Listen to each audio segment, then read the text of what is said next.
Շինարարների թաղամասը այլևս բարեկարգ մարզադաշտ ունի։ Համայնքային բյուջեի միջոցներով կյանքի կոչված նախաձեռնությունը տեղի բնակիչների համար առաջինը չէ։ Շենքի տանիքների եւ մանկապարտեզի հիմնանորոգումից է սկսել շարքը։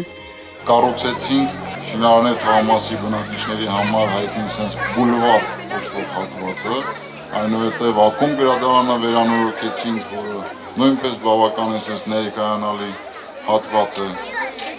Այսօր ահա արդեն վերանորոգված է խաղադաշտը, ամբողջովին նոր քաղաքապաշտպանության օբյեկտ կառուցեցինք իր հանգստյան գոտիով, այսօր ընթացքի մեջ է գտնվում նոր վերակառուցվող սոցիալական տունը, սոցիալական կառույցը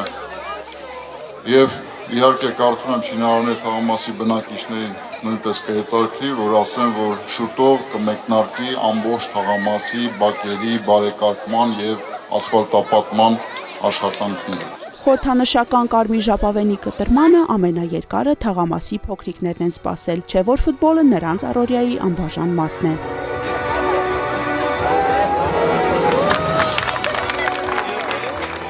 Այսօր բացումն է ֆուտբոլային դաշտի, ես շնորհակալ եմ, որ բացել են, ես ամեն օր կհաճախեմ եւ ֆուտբոլ կխաղամ իմ ընկերների հետ։ Շատ ընկերներ ունեն, որ հաճախում են ֆուտբոլի պարապմունքների եւ վստահ եմ, որ ինձանից շատ ուրախ են լինելու, որ այս դաշտը կառուցեցին։ Ես այստեղ այքան եմ պարապվելու, որ դառնամ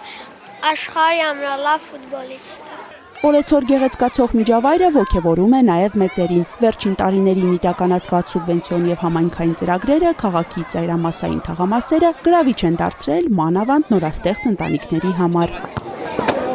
Հերթական գեղեցիկ միջավայրն է ստեղծվել մեր թաղամասի երեխաների համար, բայց ավելի շատ կարևորում եմ, որ այս գեղեցկությունը պահպանվի։ Հուսամ սա կնպաստի, որ մեր թաղամասի երեխաները ել ավելի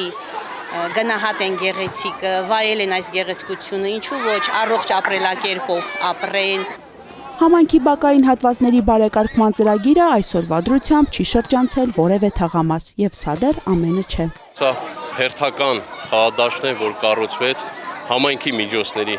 հաշվին, այս նոր խաղադաշտը, որի ծրագրի ընդհանուր արժեքը կազմում է շուրջ 17 միլիոն դրամ։ Այս ծրագրերը շարունակական են լինելու, ավելին ասեմ, մենք առաջիկայում նաև առիթ կունենանք մասնակցելու Կապան քաղաքի Շահումյան փողոցի խաղադաշտի բացմանը։ Համայնքապետարանում նշում են, եղածով չեն բավարարվում, անելիքներ դեռ շատ կան։ Գալիք տարվա առանցքային ուղղություններն արդեն որոշված են։ Անի Գրիգորյան, Ալեն Ծատրյան, Սյունիք, լուրեր։